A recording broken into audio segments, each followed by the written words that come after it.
Hello friends, in the series on the income tax cases, today we will discuss a very important case.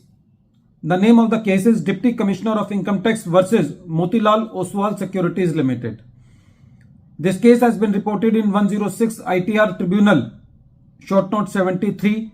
The matter has been decided by Mumbai ITAT D bench and the date of the judgment is 18th August 2023. In this case, there were two issues which were decided in favor of the assessee. Generally, these two issues does not arise in many cases because these issues arises only in exceptional cases. But both the issues are very important. The first issue is that in this case, the assessee issued employees stock option plan to its employees. As we know that in case of shares which are given through ESOP to the employees, whatever the difference is there between the fair market value and the exercise option price, the difference is taxable in the hands of the employees at the time of exercising the option. So the department is not losing the tax as far as this difference is concerned.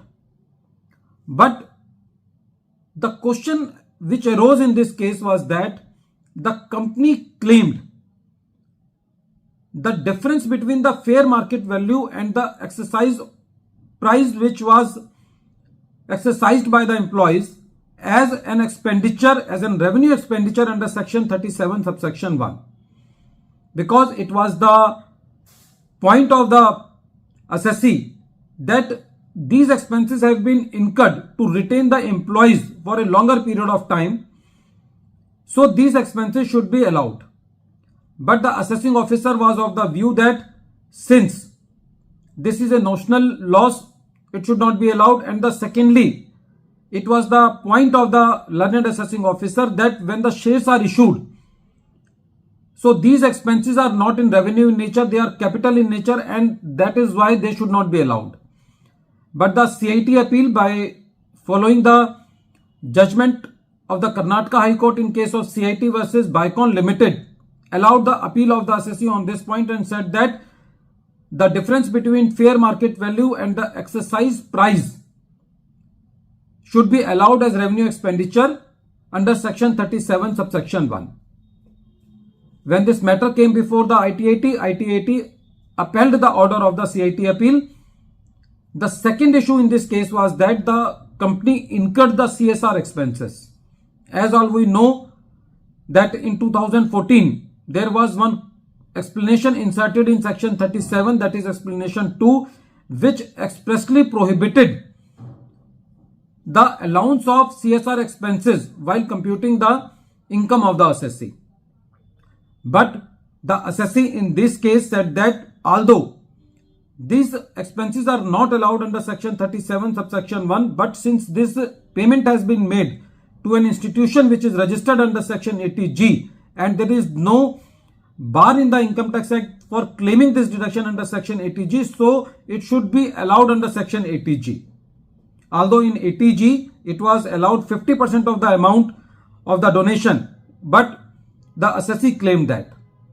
The AO disallowed the deduction under section 80G also, so the assessee moved to the CIT appeal, and CIT appeal, by following various judgments of the various tribunals, allowed this point also, which has been given by me in the notes attached to this video in the description.